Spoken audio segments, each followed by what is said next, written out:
Bienvenidos, esta es la cuarta y última clase de este bloque. Es la materia Universo Natural y el día de hoy vamos a trabajar con la guía 5 y la guía 6. Les recuerdo que el material que estamos utilizando es un material del profe Enrique Moreno y los videos que aquí aparecen no son de nuestra autoría, sin embargo estaban en YouTube y los utilizamos para fines pedagógicos. Acuérdense que siempre tengo que decir esto en la grabación porque si no, luego me bajan la grabación. Muy bien, entonces vamos a comenzar, muchachos, a darle a la guía 5. Acuérdense que si de repente ustedes perciben que voy muy rápido, se vale que me digan, profe, párale tantito, porque luego yo me emociono y le doy, ¿sale? Muy bien, entonces vamos a comenzar. Dice la pregunta número 1 de la guía 5, relaciona los conceptos según corresponda.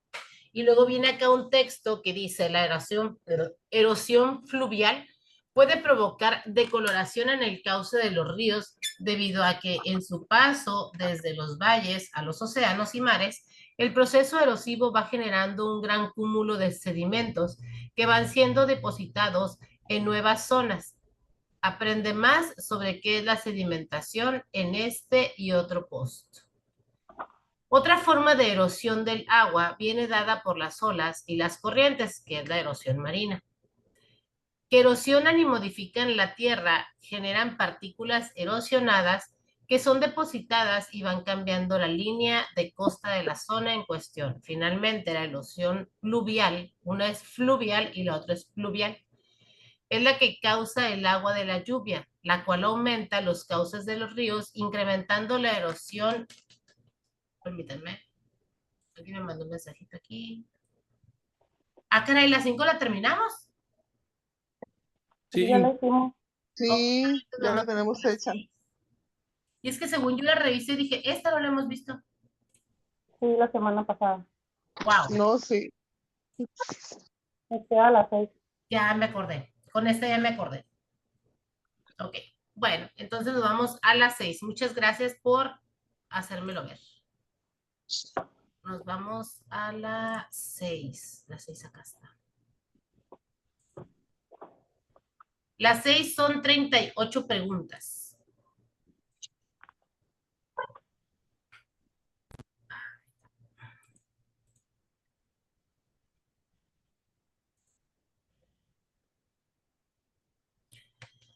Entonces, la número 1, estamos hablando del elemento del helio, ¿sí? Del hidrógeno, perdón, nomás vi la H y dije helio. ¿Cuál es el nombre de la suma porcentual promedio de las masas de isótopos más estables de un mismo elemento? Vamos a ver qué es lo que nos describe la tabla periódica. Ese número 1, que está en la parte izquierda, en la parte superior, es el número atómico. Vamos a ir leyéndolos hacia abajo. El punto de ebullición en grados centígrados, el punto de ebullición es donde hierve, ¿ok? Es a menos 252.7 grados centígrados. El punto de fusión es a menos 259.7 grados centígrados. Su densidad es de 0.017 kilogramos por metro cúbico. La densidad es qué tan rápido o qué tan despacio se mueve al momento de derramarlo, ¿no? Su peso atómico es 1.00797, trabaja con la valencia 1. Hay elementos químicos que trabajan con 2, 3, 4, 5 valencias. Algunas son positivas, otras son negativas. Cuando se hacen iónicos, cuando se hace un ion positivo, trabaja con las positivas. Cuando se hace ion negativo, trabaja con las negativas. El símbolo es la H, su estructura atómica es 1s1 y el nombre es el hidrógeno. Esa es la información que normalmente nos viene en las tablas periódicas. Vamos a echarle un visto a este video que viene aquí.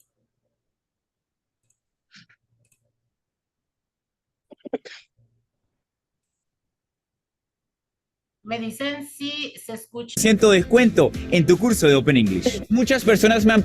¿Sí se escuchaba? Peso atómico y masa atómica. En este video de química vamos a aprender a diferenciar lo que es el peso atómico y la masa atómica y cómo la tomamos en torno a la química. Entonces, bueno, vamos a comenzar haciendo referencia a la física y hacer la diferencia de los conceptos.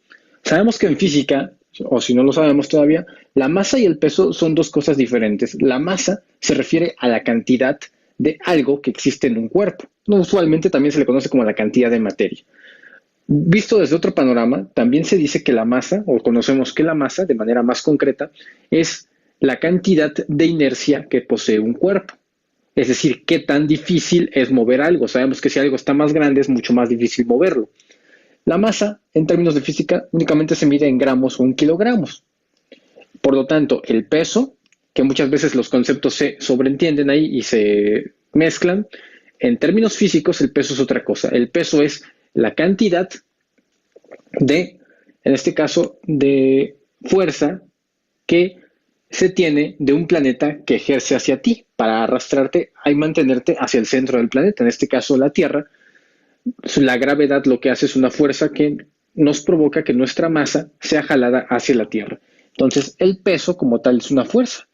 Usualmente el peso se denomina como W y como es una fuerza, es la masa por la fuerza de gravedad. Usualmente esto se considera como negativo en términos de vectores. Sin embargo, el peso como tal es una fuerza y toda fuerza se mide en newtons. De esta manera diferenciamos. Por ejemplo, si nosotros la cantidad de masa, no importa en qué planetas nos encontremos, si estamos en la Tierra o en otro planeta, nuestra cantidad de masa va a ser siempre la misma, pero la cantidad de peso no. Esto va a depender de la fuerza gravitacional del planeta. Si estoy en la Luna, nuestro peso va a bajar, porque la cantidad de gravedad es mucho menor con respecto a la de la Tierra. Ahora, si por ejemplo, si yo estoy en el espacio exterior y nuestra cantidad de masa también sigue siendo, en este caso, la misma, pero el peso se va a anular, porque como en el espacio exterior hay muy poca gravedad o casi no hay gravedad, si esto vale cero, nuestro peso automáticamente va a ser cero. Por lo tanto, hay que diferenciar los dos conceptos en física. Estos son términos clásicos. Ahora, lo que nos interesa a nosotros es diferenciar esos conceptos en la química. En la química vamos a hacer diferencia a la masa atómica y al peso atómico. Para empezar, ¿en qué se mide la masa atómica? La masa atómica se mide en unidades de masa atómica, abreviadas como UMA. Y esto se saca, o por ejemplo, toma en base a referencia a elementos químicos como el carbono. El carbono 12, de hecho, si nosotros sabemos el carbono 12, tiene exactamente 12 o una masa atómica de 12 unidades de masa atómica. Así. Ahora, el peso atómico es un poquito diferente. El peso atómico también se va a medir en UMAS, pero el peso atómico va a ser el promedio de la masa atómica o del peso atómico de todos los elementos del carbono. Como le hemos mencionado, pongamos el elemento básico que es de donde se subtrae la masa atómica, que es el carbono 12. Entonces, el carbono 12 que existe en la Tierra hay una cierta cantidad, pero también existe otro tipo de carbono, como el carbono 14. Entonces, nosotros podemos tomar en base a referencia el carbono 12 o el carbono 14. Sin embargo, para una mayor exactitud, lo que se hace es tomar el promedio. Entonces, el promedio de esto, de todos los elementos de carbono promediados, va a darnos el peso atómico. De hecho, como hay mayor cantidad de carbono 12 con respecto al carbono 14, que hay mucha menor cantidad en la Tierra, si nos vamos a la tabla periódica, nos damos cuenta de esto. El elemento carbono en la tabla periódica, aquí nos dice que tiene 6 protones, 6 electrones, tiene un peso atómico de 12.0107. Y vean que esto es un promedio de todos los carbones que están en la Tierra. Entonces, este número nos indica que es nuestro promedio. De hecho, tiende a ser 12 porque recordamos que hay más carbono 12. Entonces, es evidente y es viable que se aproxime al valor real del carbono 12. Y bueno, una vez haciendo esta diferencia, sabiendo cómo son los conceptos de masa atómica y de peso atómico, a qué se refiere cada uno, vamos entonces a poder conocer y hacer la diferencia en términos de química. Si te agradó el video, no olvides compartirlo en las redes sociales y también agradecernos con un like o tu comentario. Diría por ahí He-Man, y recuerden amiguitos, no estamos gordos, estamos mal posicionados. Si estuviéramos en otro planeta, estaríamos mucho menos. Muy bien, entonces dice, ¿cuál es el nombre de la suma porcentual promedio de las masas de isótopos más estables de un mismo elemento?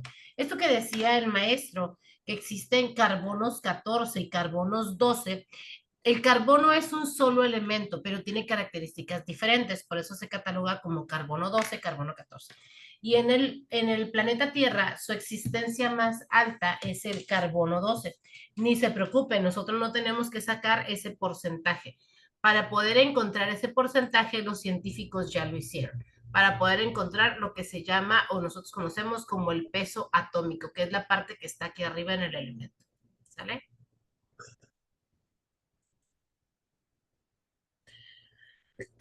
Perdón, luego dice la número 2. ¿Qué tipo de compuesto se forma por la combinación de un elemento metálico y uno no metálico? Acuérdense que cuando nosotros hablamos de los enlaces metálicos y no metálicos, estamos hablando de los enlaces iónicos. Por eso los compuestos que se forman entre los metales y los no metales, pues es un enlace, un compuesto iónico. Vamos a ver qué dice este video, porque aquí nos explica que es un compuesto iónico. Here are 3 reasons why you should use Codecademy to learn how to code. Now, before I get to number 1, you need to know that right now they're running a sale of 50% off on a year of their plan. Normally it's $20. Compuestos iónicos. Los metales tienden a perder electrones con el fin de alcanzar la configuración electrónica de un gas noble. Así también, los no metales tienden a ganar electrones con el fin de alcanzar la configuración electrónica del gas noble más cercano. Por lo tanto, en muchos compuestos químicos del tipo iónico, encontramos elementos cuya configuración es la de un gas noble en cuanto a la cantidad de electrones que poseen. Los compuestos iónicos son estables. La estructura de los compuestos iónicos se basa en redes cristalinas, las cuales están formadas por iones de carga contraria, unidos por fuerzas electroestáticas. Si la atracción entre los elementos ionizados es fuerte, se da paso a la formación de sólidos cristalinos, cuyo punto de fusión, temperatura para pasar del estado sólido al líquido, es elevado y por lo tanto son insolubles en agua. Por el contrario, si la atracción existente es menor, por lo general son solubles en agua. Los compuestos iónicos tienen las siguientes características.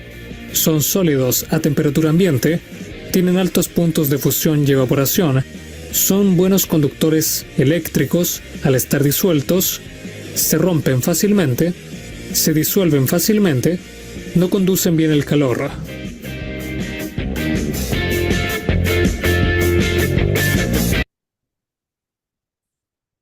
Dice aquí en este video, lo que se busca o en los enlaces, lo que buscan es alcanzar la configuración electrónica del gas noble más cercano.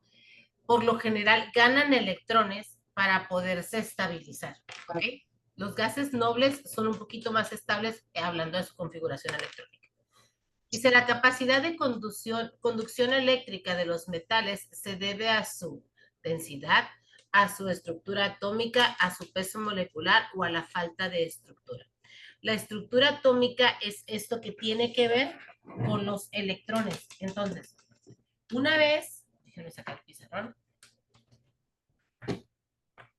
Una vez que los enlaces se van ionizando, se van formando las capas de los electrones, si ustedes se acuerdan por allá en la primera clase, veíamos los modelos atómicos. El más conocido es donde en el centro están los protones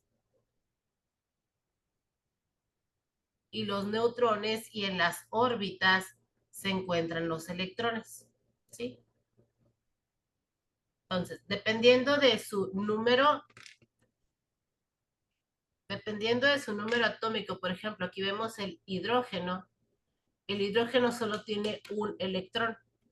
Entonces, en el caso del hidrógeno solo se ocuparía la primera órbita con un electrón, ¿sí? El primer gas noble, que sería el siguiente elemento, tiene número atómico 2. Y aquí ya tiene cubierto su primera capa, ¿sí? Son 2, 8. Si tuviera 8, tiene cubierta la siguiente capa, serían 8 más 2 es el número 10. Y así sucesivamente se van completando los electrones. Entonces, tiene que ver con la estructura atómica, cómo están distribuidos los electrones, porque Sueñes un mundo de pasión. eso es lo que nos da la configuración electrónica. ¿Qué tienen en común una persona, un lápiz y un portátil? Si nos adentramos en el fondo de todos ellos, podemos encontrar moléculas que a su vez están compuestas de átomos. Vamos a parar aquí. ¿De qué se compone un átomo? Un átomo está compuesto de 3 partículas, que van a ser las protagonistas de este vídeo. Os presento al protón, al neutrón y al electrón. Estas 3 partículas son las que conforman todas las cosas que vemos a nuestro alrededor, distribuidas y combinadas de maneras diferentes, pero siempre están estas 3. Un átomo, por tanto, es una región donde se sitúa un número determinado de estas 3 partículas. La siguiente pregunta sería, ¿cómo se distribuyen? Es decir, la materia no se dispone al tuntún por el espacio. Todo sigue un orden. Para poder entender este orden y las consecuencias que tiene, nos vamos a imaginar el átomo como si fuera una plaza de toros. Los protones, como son más lentos y más pesados, se situarían en el centro del ruedo. El problema que tienen estos protones es que como tienen carga positiva y los elementos de igual carga se repelen, intentarían escaparse del ruedo. Por ello, necesitan ser custodiados por los neutrones, por lo que estos también deben estar en el centro. Así solo nos queda situar a los electrones. Aquí está la clave de todo. Estas partículas de menor masa y con carga eléctrica negativa tienden a estar observando los protones en la fila de asientos más cercana posible, pues se sienten atraídos a ellos. El problema que tienen las filas de esta plaza es que tienen una ocupación límite. Es decir, en la primera fila, por ejemplo, solo hay sitio para 2 electrones. En la segunda ocurre lo mismo. En la tercera hay sitio para 6. Por este motivo, cada electrón va a acudir a la fila en la que haya el sitio libre que más cerca esté del ruedo. Si en este átomo que tenemos aquí hubiese 2 electrones, ambos se colocarían en la primera fila, ya que es la fila más cercana al ruedo. Los electrones se podrían mover a lo largo de toda la fila, ya que al ser una circunferencia siempre estarían a la misma distancia. Si viniese un tercer electrón, forzosamente tendría que ocupar un hueco de la segunda fila, ya que la primera ya está totalmente completa. Lo siguiente que tenemos que saber es ¿de cuántas de estas partículas se compone cada átomo? Esto es lo que diferencia un átomo de otro. Lo que diferencia un átomo de hidrógeno de un átomo de oxígeno es solamente el número de partículas que lo componen, o más concretamente, el número de protones. Un átomo pasa a ser otro distinto al añadir protones a su núcleo. Si a un átomo le añadimos o quitamos neutrones, o añadimos o quitamos electrones, este se seguirá llamando igual, con distinto apellido, pero el nombre seguiría siendo el mismo. Solo al alterar el número de protones que tenga en el núcleo, el átomo pasa a llamarse de otra manera. Vamos a ver un ejemplo sencillo. El átomo de hidrógeno es el átomo más sencillo que se conoce. Este se caracteriza por tener un protón. Y a todos los átomos que tengan solo un protón en su núcleo, les llamaremos hidrógeno. Ahora bien, todos los átomos en su estado fundamental que vemos en la tabla periódica son neutros. Esto quiere decir que el total de la suma de las cargas que contiene debe ser 0. Por lo que al átomo de hidrógeno le acompañará un electrón alrededor del núcleo. Así, la carga positiva del protón será compensada por la carga negativa del electrón. Como ya hemos visto, si añadiéramos un neutrón a este átomo, este se convertiría en un isótopo de hidrógeno. Si añadiéramos, sin embargo, un electrón, este se convertiría en un ion de hidrógeno. Diferentes átomos, pero conservan el mismo nombre debido a que siguen teniendo un solo protón. Ahora bien, si añadiéramos un protón al núcleo, este átomo dejaría de llamarse hidrógeno y pasaría a llamarse helio. Además de que tendría que compensarse la carga positiva añadida con un electrón y tendrían que añadir 2 neutrones para custodiar a los protones como hemos visto antes. Para terminar, hemos mencionado qué sería un isótopo y qué sería un ion de hidrógeno. ¿Podrías encontrar la composición de un isótopo y un ion de helio? Nos vemos en un próximo vídeo.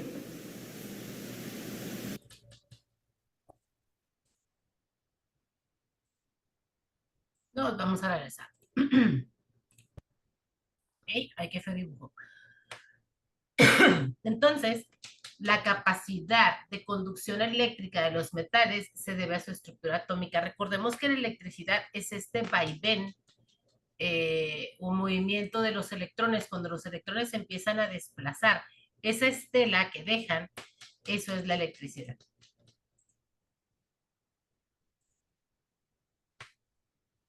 ¿En qué parte de la cadena de hidrocarburos se ubica el grupo oxidrilo o H en un halcón secundario? Este ya venía en la guía 3 o 4, no me acuerdo, pero ya en alguna de ellas ya venía y es al interior.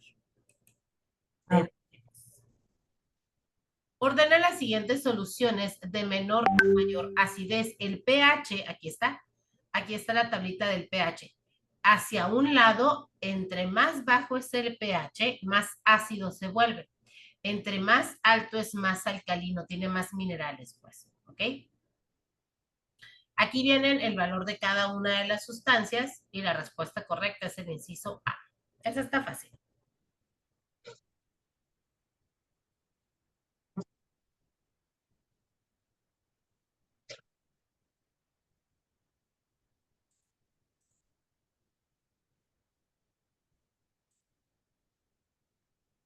Número 6. ¿Cuál es el tipo de enlace que se forma después de la interacción de sodio con el cloro? Comparten, chequen, comparten los electrones, por tanto se llama enlace iónico.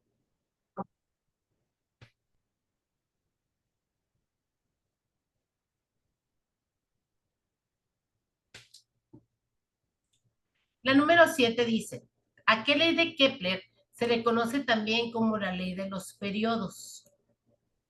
Es la tercera ley, porque establece la relación del periodo y la distancia del Sol en función de potencias, ya sea en cuadrado o cubo. Esta también ya venía en otra guía anterior.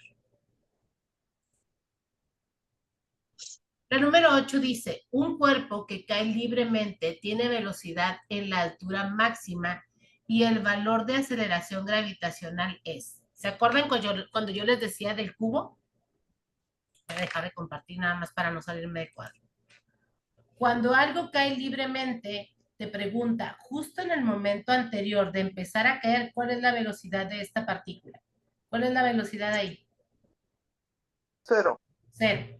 Y hay una constante de gravitación universal que es la que hace que los cuerpos se caigan. Esa constante, ya dijimos que valía, ¿cuánto? 9.8. 9.8 metros sobre segundo cuadrado. Es la aceleración por la que caen los cuerpos. Entonces, la respuesta correcta sería el inciso C. Así les vienen las respuestas, igual a 0, 9.8, igual a 0, 9.8. ¿La B y la C son iguales? Sí. Sí. La C entonces, porque así es como lo marca la guía.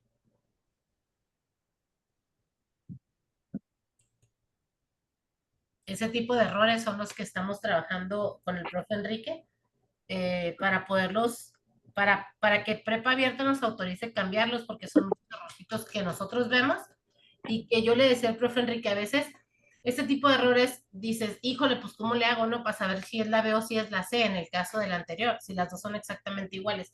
Yo le decía al profe Enrique, a veces este tipo de errores que vienen en las guías, pues hace que los alumnos se desmotiven, porque de repente si tú pones la B, dices, bueno, pues la B está bien, es igual a la C, aunque la respuesta correcta sea la C. Pero bueno.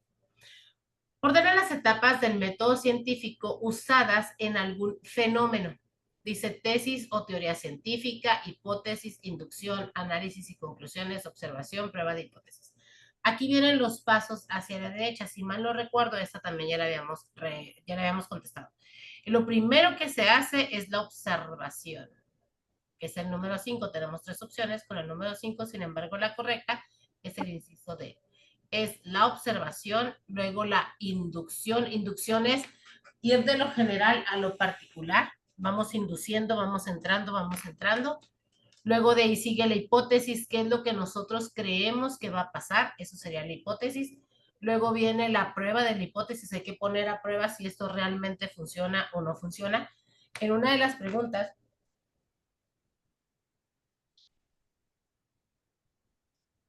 perdón, creo que era de la guía anterior, por ahí decía que calificáramos falso y verdadero.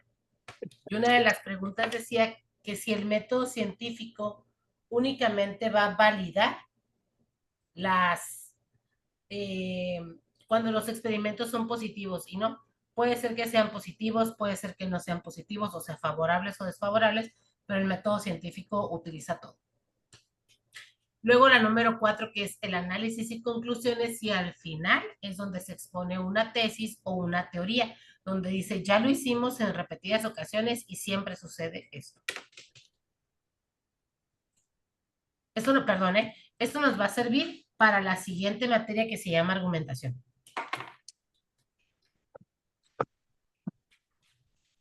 Ay, me fui con uno de más. La energía que genera calor de formación de un cuerpo originado por la unión de sus elementos integrantes, permitiendo la actividad de los enlaces del compuesto y la de los enlaces de los elementos, se denomina energía de enlace. ¿Sí? La energía de... ¿Dónde? Con las 10 y la 11. Ah, se me fueron de más, perdón. Sí, sorry. Sacudí aquí la computadora y sin querer le di, no me fijé. La número 10 dice, ¿en qué relación se encuentra el hierro y el níquel en el núcleo de la Tierra? Más hierro que níquel.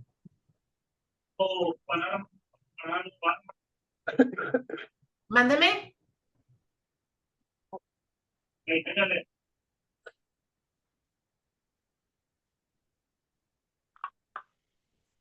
La número 11 dice, selecciona las funciones que definen la homeostasis.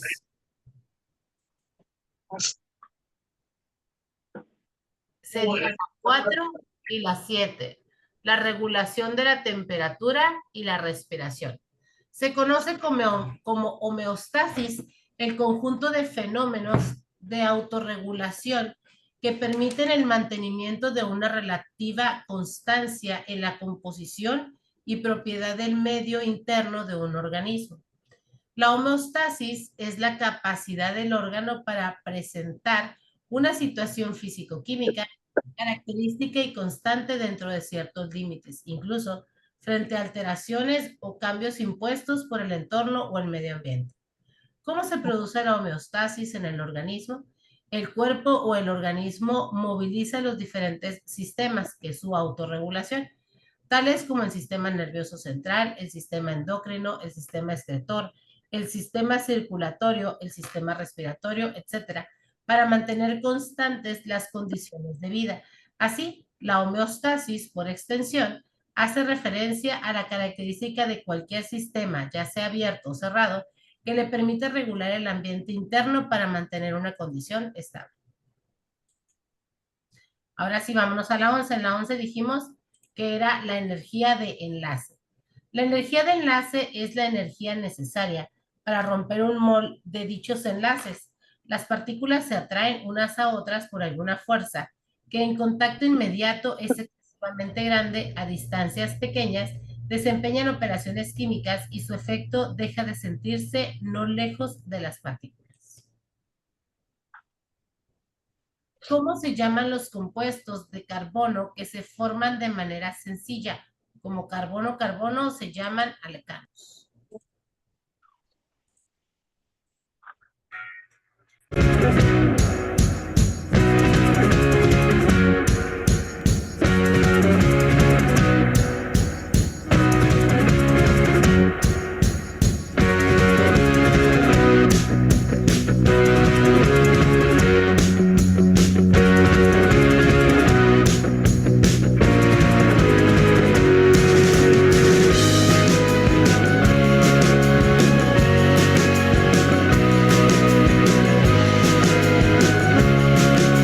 Los alcanos son hidrocarburos saturados. Solamente tienen enlace carbono-carbono, no tienen dobles enlaces ni triples enlaces. Su hibridación es sp3. Los primeros carbonos son gases, luego son las parafinas, velas, y todos provienen de gas natural o del petróleo. El tipo de enlace es un enlace covalente, sigma. Pueden ser de cadena lineal o ramificada. En cuanto a las propiedades, Los de cadena más corta son gases que se encuentran en la atmósfera del planeta. La fuente principal es el gas natural y el petróleo. Sus puntos de ebullición son altos y sus puntos de fusión también son altos. Tienen una mala conductividad y son insolubles en agua. ¿Cómo se forman? La fórmula general de los alcanos: CnH2n más 2. Recuerda que son hidrocarburos saturados en donde los elementos principales es el carbono y el hidrógeno. Ejemplo: número de carbonos 3. Lo que hacemos aquí es que multiplicamos el 3 por 2 y luego le sumamos para que dé la fórmula. Con eso nos da C3H8. Recuerda que en nuestro canal puedes encontrar diferentes videos antiguos de química inorgánica, como por ejemplo sales, ácidos. La inorgánica es la que no interviene el carbono, ¿ok? O hidróxidos.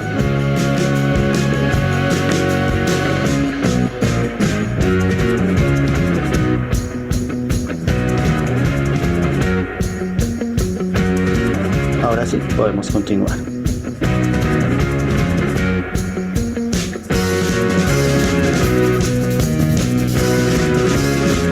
¿Cómo se nombran los alcanos? Siempre para nombrar los alcanos, la terminación es ano e inicia con el prefijo según el número de carbonos. Vamos a mirarlo paso a paso.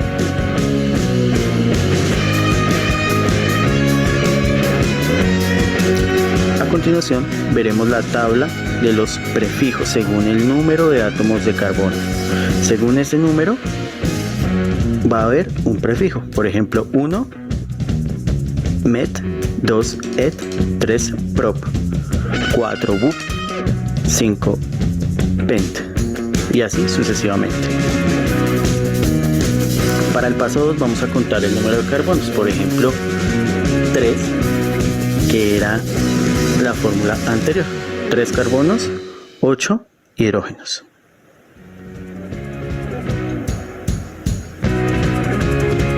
Después de contar los carbonos,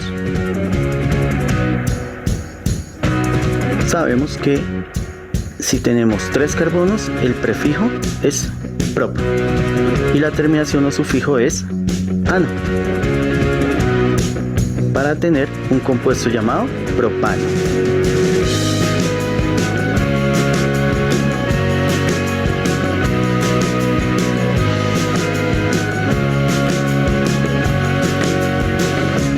En los alcanos vamos a encontrar diferentes tipos de fórmulas para el propano. La primera es la fórmula desarrollada. En esta fórmula, lo principal es que podemos ver los enlaces y podemos ver los carbonos y los hidrógenos de manera clara. Continuamos con la fórmula condensada.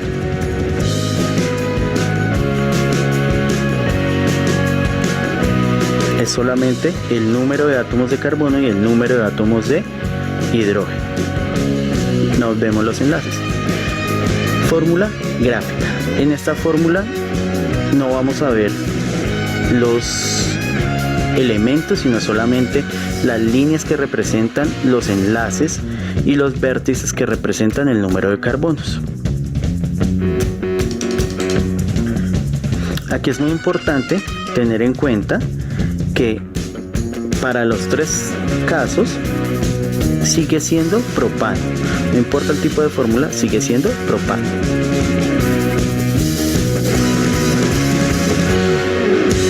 La estructura. Podemos ver cómo se evidencian los enlaces, los carbonos de color negro y los hidrógenos de color blanco. En esta otra gráfica vemos los carbonos y los hidrógenos y no podemos evidenciar los enlaces. Recuerda que son hidrocarburos saturados. Si te gustó este video, compártelo. Muy bien, nos regresamos a la pregunta. Ya sabemos que son los alcanos, ¿ok? Terminan en ano y dependiendo de cada uno de los enlaces, el número de carbonos llevan un nombre diferente. Metano, etano, propano, butano, etcétera, etcétera, etcétera. 14. ¿Cuáles son las principales moléculas orgánicas de los seres vivos? Dijimos que se llamaban biomoléculas y estas son necesarias para tener un estándar de vida normal. Si algunas de ellas exceden o disminuyen drásticamente, entonces estaríamos en peligro. ¿Cuáles son estas? Las proteínas, los ácidos nucleicos, carbohidratos y lípidos. Están en el número 1.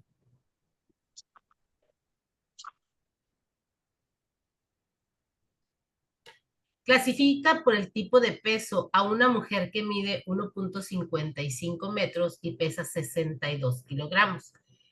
¿Qué son el sobrepeso y la obesidad? Híjole, el sobrepeso y la obesidad, dice aquí, se definen como una acumulación anormal o excesiva de grasa que puede ser perjudicial para la salud. El índice de masa corporal o IMC es un indicador simple de la relación entre el peso y la talla. Se utiliza frecuentemente para identificar el sobrepeso, la obesidad en los adultos. Se calcula dividiendo el peso de una persona en kilos por el cuadrado de su talla, es decir, su altura.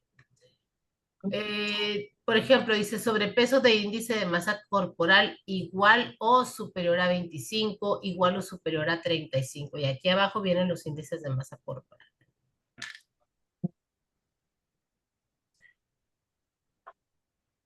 Estamos hablando de el sobrepeso.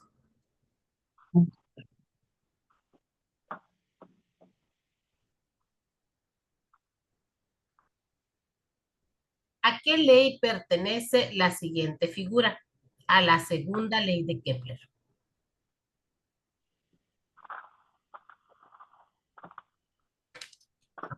Y la segunda ley de Kepler. Tiene que ver con las áreas. ¿Okay? En tus máquinas, conoce el sistema de monitoreo. Traction recibe alertas automáticas. Gracias a las minuciosas observaciones astronómicas de su colega y empleador Tycho Brahe, Johannes Kepler logró confrontar diversas hipótesis rivales sobre la manera en que el Sol y los planetas se hallan ordenados en el sistema solar, lo cual lo habría de conducir a sus 3 leyes sobre el movimiento de los planetas. En 1609 publicó las 2 primeras leyes en un libro titulado Astronomía Nova, enfocado sobre los movimientos del planeta Marte. Marte era de algún modo un enigma, ya que sus movimientos observados no coincidían con ninguno de los modelos de sistemas solares propuestos y que poseían órbitas circulares.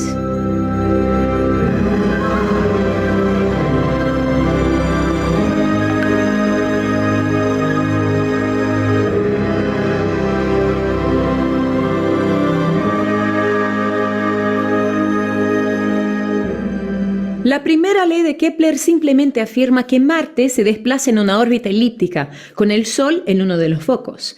Aunque decidió enunciarla primero, Kepler logró llegar a esta conclusión solo luego de haber determinado su segunda ley, que sostiene que si se traza una línea desde el Sol hasta Marte y se aguarda un lapso determinado de tiempo, esa línea se desplazará a cierta área a medida que Marte se mueve por su órbita.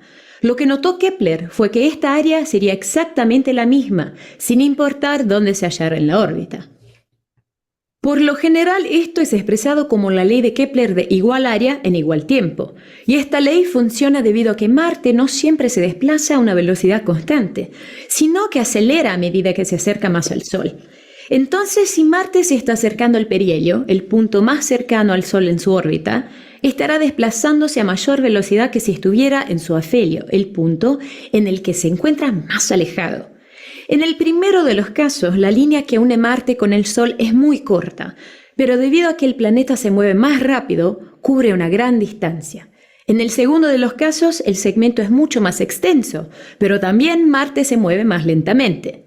En cualquiera de los casos, el área de desplazamiento en una igual cantidad de tiempo será siempre la misma. Hasta ahí. Eso es lo que nos interesa saber de la segunda ley de Kepler.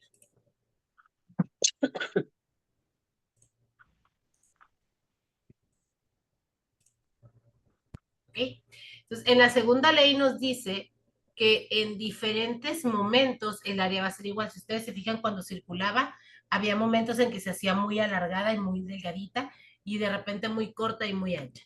Esas áreas se mantienen exactamente iguales. ¿A qué ley corresponde la siguiente ecuación? K es igual a T entre L. Dice, las leyes de Kepler fueron enunciadas por Johannes Kepler para descubrir matemáticamente el movimiento de los planetas en su órbita alrededor del Sol. Aunque él no lo escribió así, en la actualidad se enuncian como la siguiente. La primera ley. Todos los planetas se desplazan alrededor del Sol describiendo órbitas elípticas, no son circulares. El Sol se encuentra en uno de los focos del elipse. La segunda ley dice, el radio vector que une un planeta y el Sol recorre áreas iguales en tiempos iguales.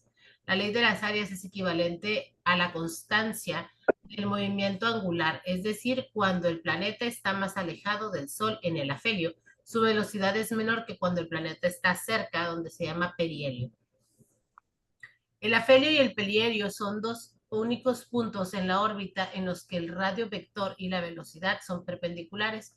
Por ello, solo en esos dos puntos, el módulo del movimiento angular se puede calcular directamente como el producto de la masa del planeta por su velocidad y su distancia al centro del Sol.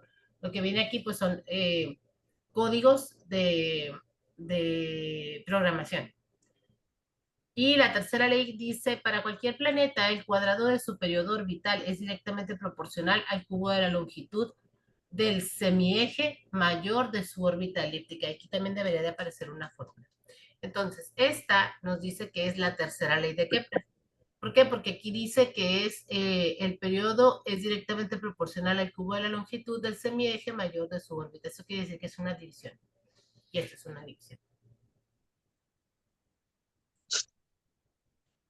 La número 18 dice, ¿a qué ley corresponde la frase todo cuerpo se mantiene en un estado de reposo de movimiento rectilíneo uniforme si las resultantes de las fuerzas que actúan sobre él es cero? La primera ley de Kepler, la segunda ley de Kepler, la tercera ley de Kepler o la primera ley de Newton. Creo que no viene la respuesta 4, ¿verdad? No. Ok, hay que anotarla por favor porque esa es la respuesta correcta, la primera ley de Newton. Kepler habla sobre los planetas, Newton habla sobre el movimiento y la mecánica. ¿Sabías que ¿Quieres ganar dinero respondiendo encuestas online? Te presentamos queopinas.com.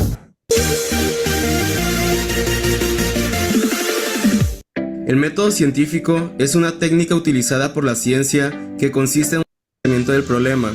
En esta etapa se realiza una serie de preguntas sobre el fenómeno. Este video no va aquí. Habla sobre el método científico. La primera ley de Newton es la que dice que todo cuerpo se va a mantener en estado o de reposo, de movimiento, hasta que una fuerza externa lo mueva.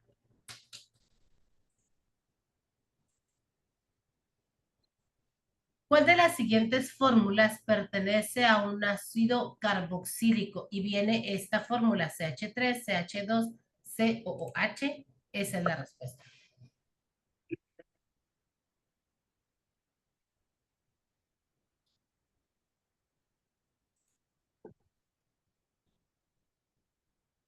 Clasifica los bioelementos secundarios del listado en indispensables y variables. ¿Cuáles serán cada uno? Los indispensables es el 1, el 3 y el 5, calcio, sodio y potasio. Por lo tanto, los variables es el bromo y el zinc.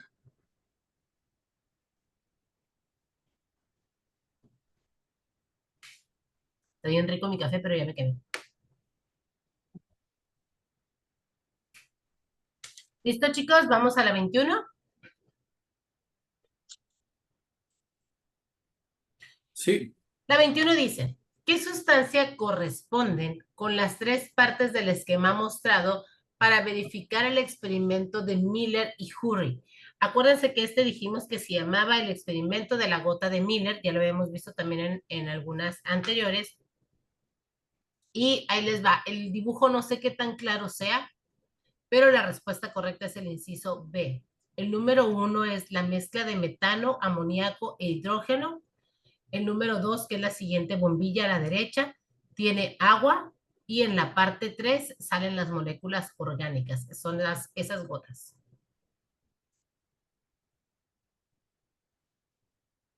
Perdón.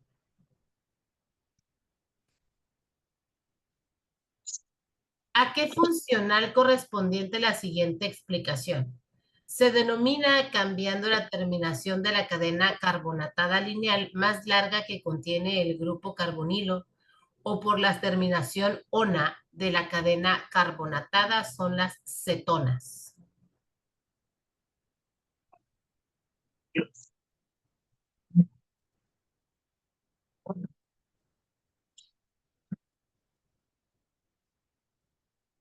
Número 23. La segunda fase del proceso de la fotosíntesis de reacciones oscuras se expresa de esta forma. ATP más CO2 más H produce ADP más PI más fosfogliceraldehído. Ordena la secuencia de pasos que se llevan a cabo en la reacción química de esta siguiente fase. Ahí está.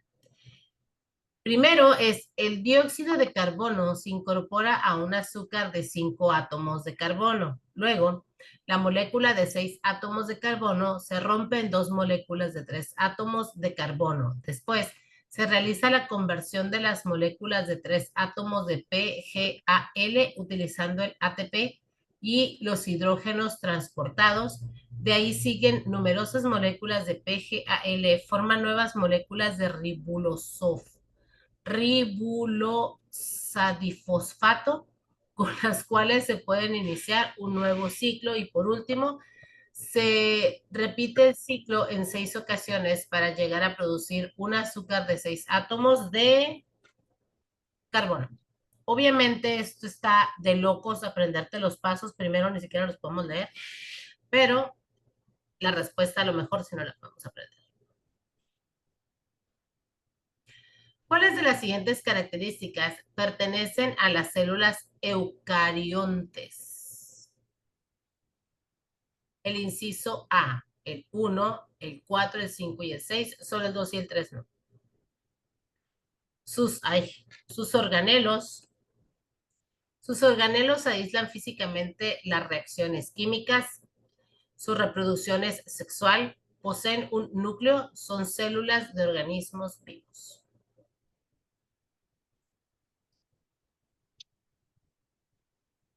¿Qué conductas de la siguiente lista son consideradas como éticas durante la fase inicial de la investigación?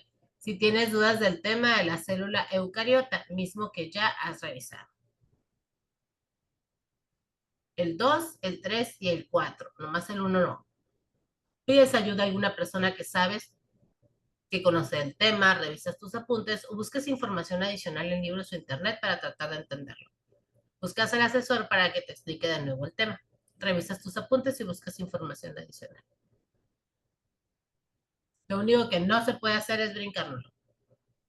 Pasar al siguiente tema, pues. 27. Relaciona los órganos humanos con el tipo de excreción de desecho metabólico que desalojan. ¿Qué desalojarán los pulmones? Las glándulas sudoríparas, el hígado. Ahí les van. Los pulmones exhalan o sacan dióxido de carbono y agua. Las glándulas sudoríparas, sales, aguas y desechos nitrogenados. Y por último, el hígado, productos de desintegración de la hemoglobina.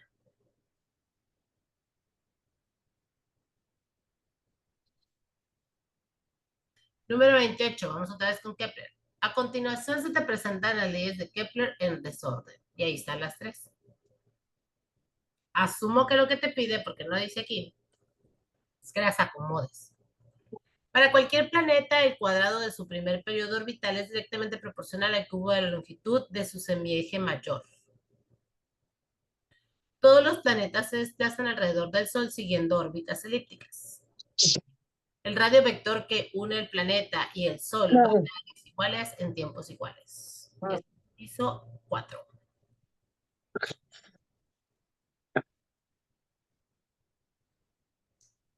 La primera ley de Kepler es la que está anunciada en el inciso B, la segunda es la del inciso C y la tercera es la del inciso A.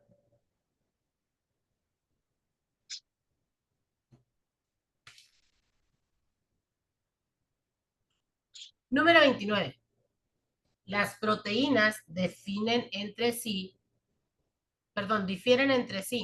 por el número secuencial y ordenamiento de los aminoácidos que las constituyen. ¿Cuál es la característica que distingue su estructura secundaria de una proteína?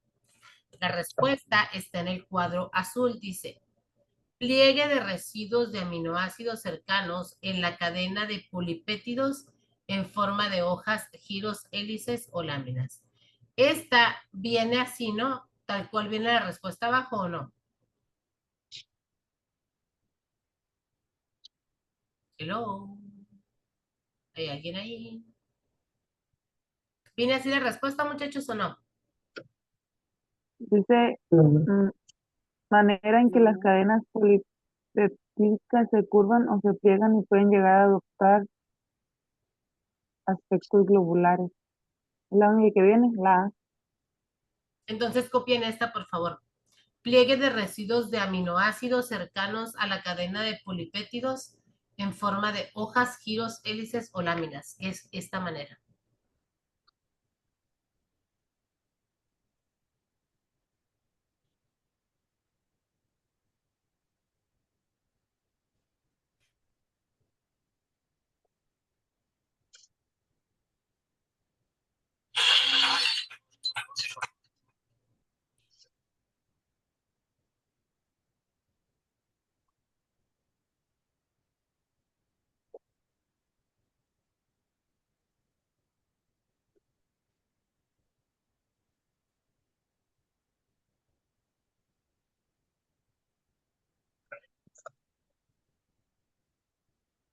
¿Listos? Sí. Muy bien. Vámonos a la que sigue. La 30. Identifica las características del proceso de difusión de la membrana celular. Sería el inciso C. Aparece solo A y C. Sería el inciso C. Las sustancias pasan del lado de mayor concentración hacia la de menor concentración.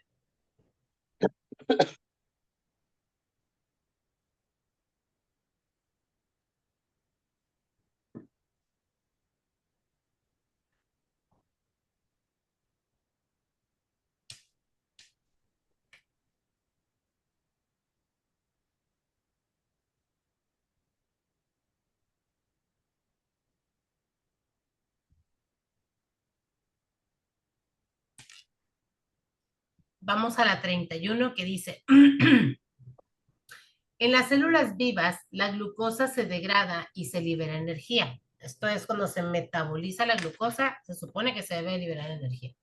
Digo se supone porque soy diabética y no funciona así conmigo. Parte de esta energía se usa para sintetizar el ATP y en la mayoría de las células este proceso necesita oxígeno. ¿Cómo se le conoce a esta degradación de la glucosa? Mediante el uso del oxígeno a alguna otra sustancia orgánica. Se llama respiración aerobia.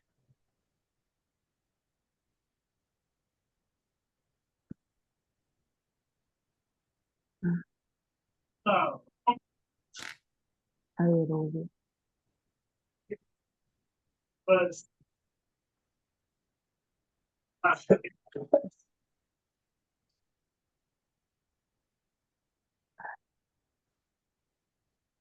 Bueno.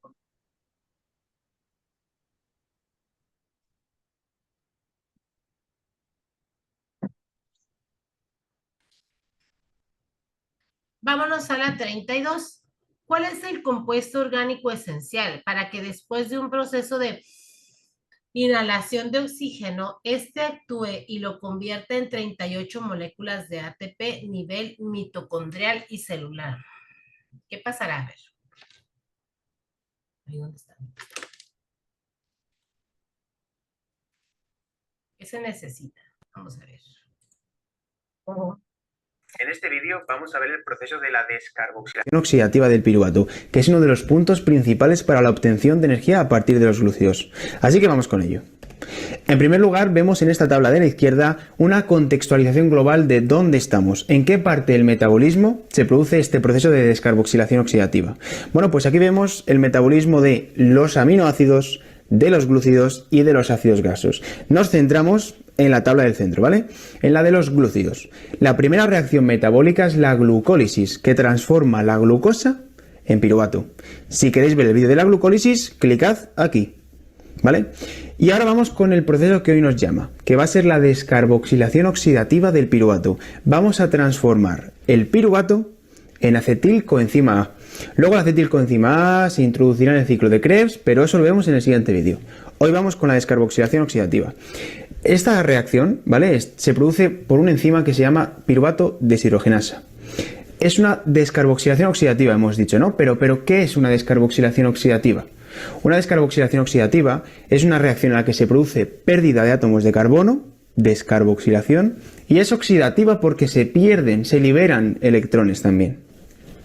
Asimismo es una reacción irreversible, y es irreversible porque durante el proceso se libera mucha energía. Vale, ya habíamos dicho en el vídeo del metabolismo, que lo tenéis por aquí, que una de las formas de que las reacciones sean irreversibles es que se libere mucha energía, por lo que no puede volver atrás porque la energía no está, se ha ido ya. Y vamos a hablar de, aquí vemos en la imagen, el balance final de la reacción de la descarboxilación oxidativa. Entra una molécula de piruvato, entra un cofactor Na+, es decir, que está oxidado, y entra una coenzima A. Y saldrá una molécula de acetilcoenzima A que tiene 2 átomos de carbono, el piruvato tenía 3, ahí vemos la descarboxilación, una molécula de NADH, ¿vale?, en forma de poder reductor, y después una molécula de CO2. Aquí está el átomo de carbono que se había perdido en la descarboxilación. Para que pueda darse este proceso se requiere de una enzima, y el enzima es la piruvato deshidrogenasa. ¿Vale? Es un complejo formado por múltiples copias de 3 grupos. El primero es el E1, ¿vale? Estructuralmente, imaginárosla así.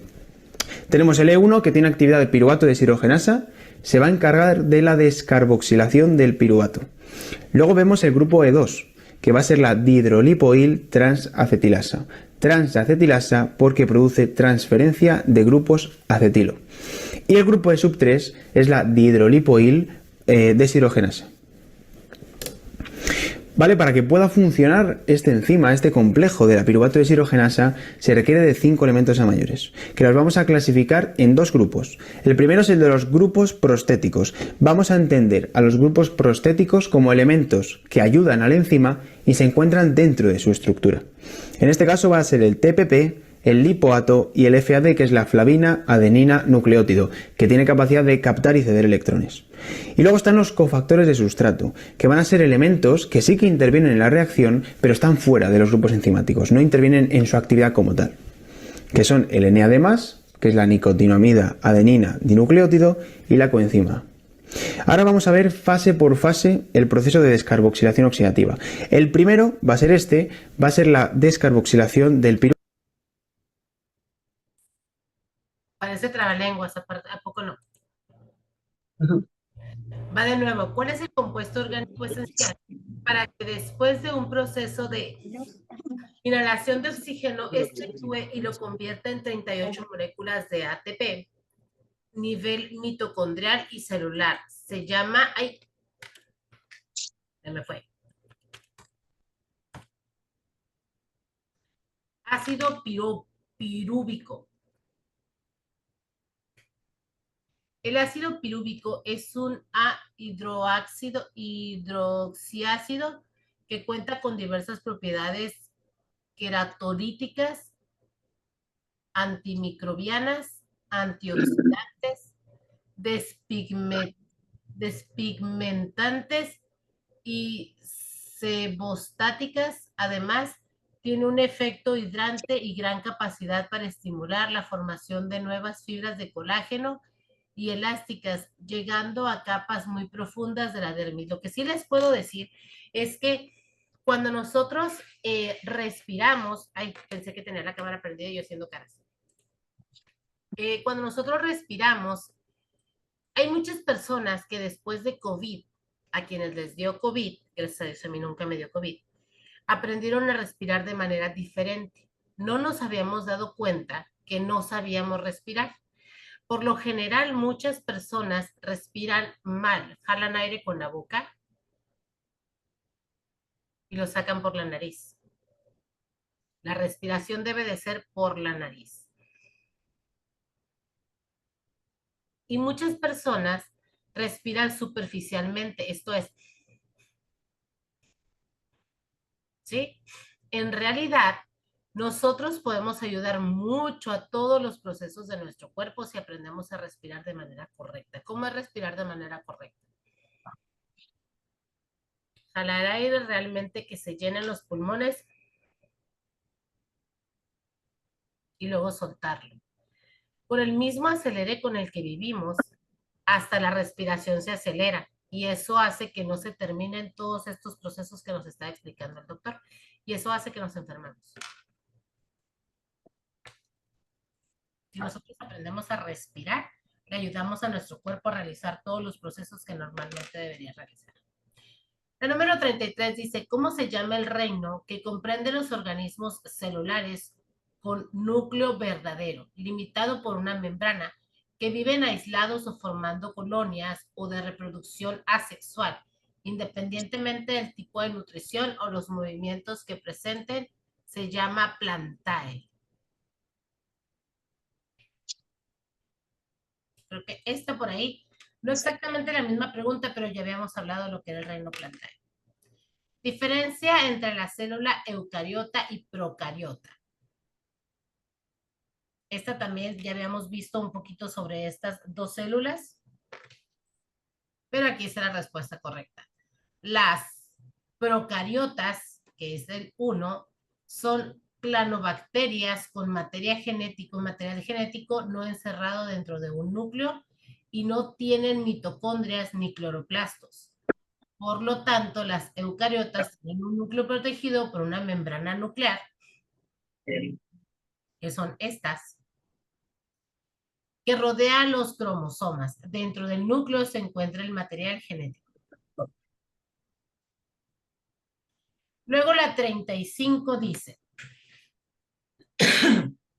personaje que postuló las leyes que aplican a los cuerpos astronómicos que se encuentran en mutua influencia gravitatoria como el sistema formado por la Tierra y la Luna. Las leyes de Newton son 3 principios que sirven para describir el movimiento de los cuerpos, basados en un sistema de referencias inerciales, fuerzas reales con velocidades constantes. Las leyes de Newton son la primera o de la inercia, la segunda fundamental de la dinámica y la tercera que se llama o la conocemos como acción y reacción. Te voy a presentar Opera GX, el mejor navegador. Cuenta con GX Mods para personalizar tu sonido del teclado, tu fondo de pantalla. Gracias por el... Para muchos científicos, Isaac Newton ha sido el más grande científico de todos los tiempos. Una de sus más grandes contribuciones fue expresar el comportamiento físico de la naturaleza en forma de leyes. ¿Cómo funcionan las leyes de Newton?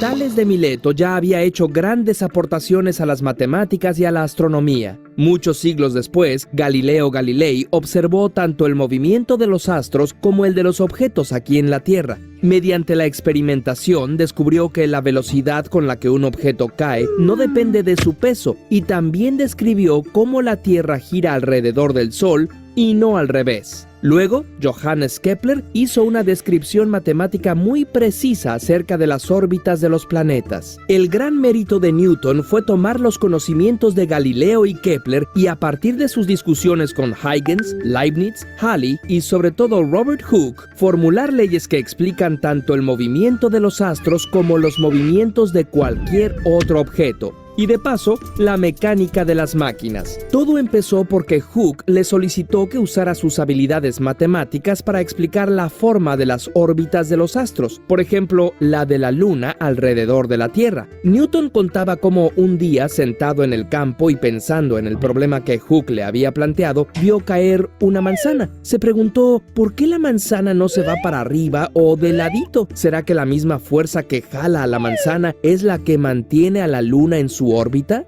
Esa es la famosa ley de la gravitación universal que veremos un poco más adelante. Pero primero veamos las 3 leyes del movimiento de Newton.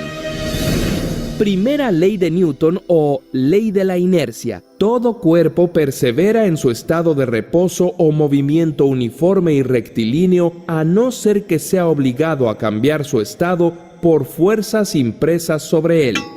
Esto significa que si un objeto está quieto, seguirá quieto, a menos que una fuerza actúe sobre él, o que si el objeto está en movimiento, seguirá moviéndose en línea recta a menos que una fuerza externa desvíe su trayectoria. Por ejemplo, si empujas un cochecito, este avanza en línea recta por un momento, pero se acaba deteniendo porque hay una fuerza que lo empuja hacia abajo y crea una fricción que lo frena. ¿Y las trayectorias curvadas? Es algo similar. Por ejemplo, si imprimes una fuerza a una pelota, pero está amarrada a un cordel, hay una fuerza que arroja a la pelota hacia afuera y otra que la mantiene cerca de tu mano. En vez de seguir una línea recta, la pelota sigue una órbita circular. Algo similar ocurre con la órbita de la Luna. La Tierra debe ejercer una fuerza de atracción. Si el cordel se rompiese, la pelota saldría volando en línea recta. Lo mismo pasaría con la Luna si de repente la Tierra desapareciera.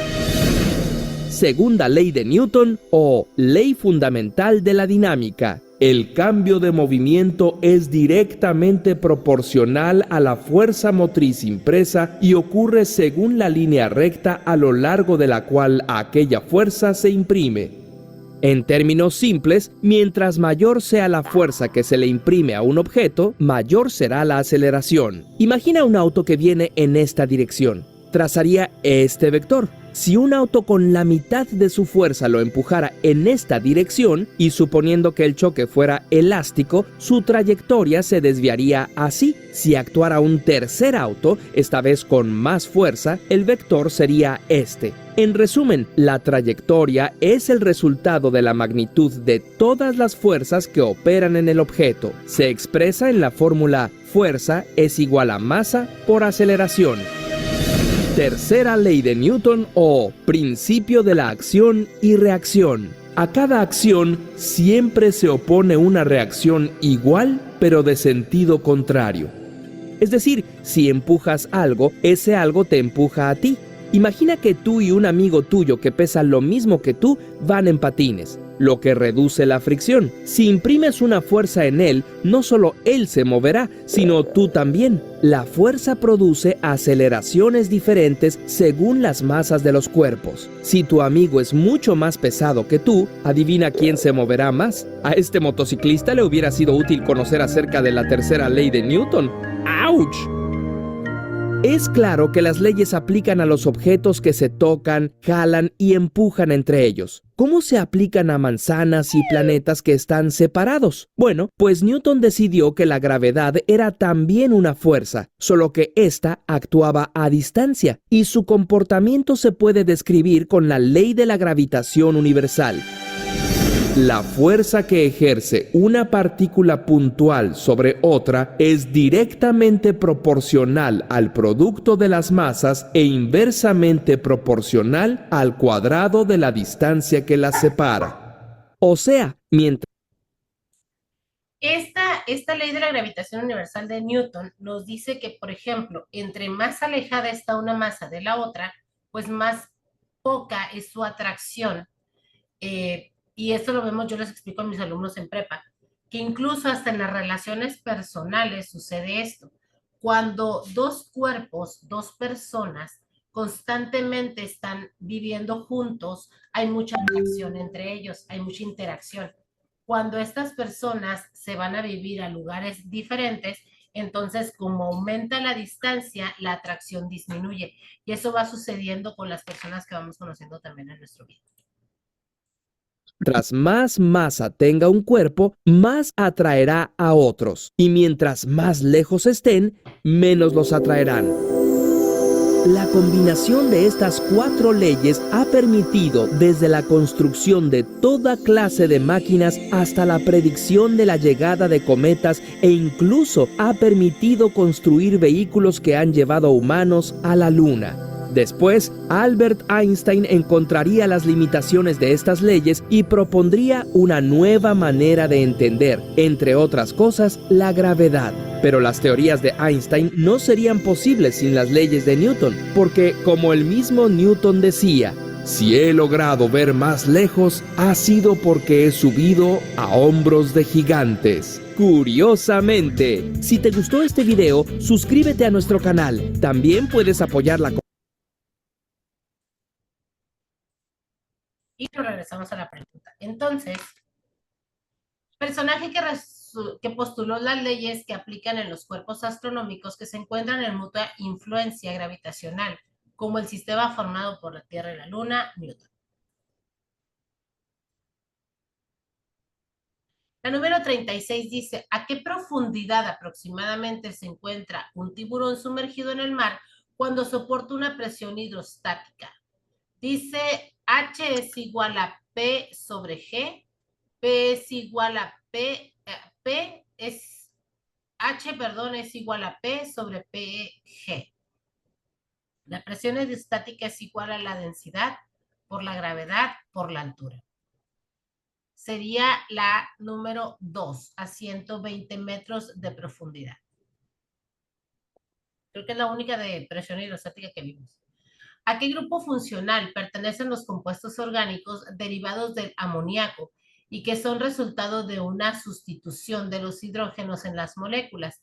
Pertenecen a las aminas. Las aminas son compuestas que se obtienen cuando los hidrógenos del amoníaco son reemplazados o sustituidos por radicales alcohólicos o aromáticos. La 38 es un bonus, dice. Se pide a los estudiantes que escriban en las tarjetas 2 elementos que integran el paisaje desde el punto de vista clásico de la geografía.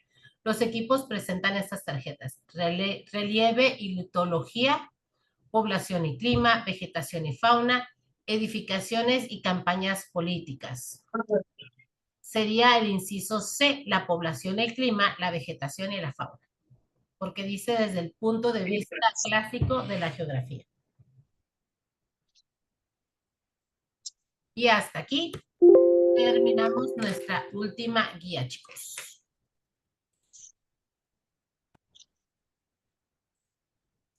Acuérdense lo que les he venido diciendo estas 4 semanas. Sabemos que somos trabajadores que estudiamos, pero hay que darle su tiempecito a la estudiada, hay que repasar, hay que ver las clases. Por cierto, voy a parar esta clase para que no se haga más pesado.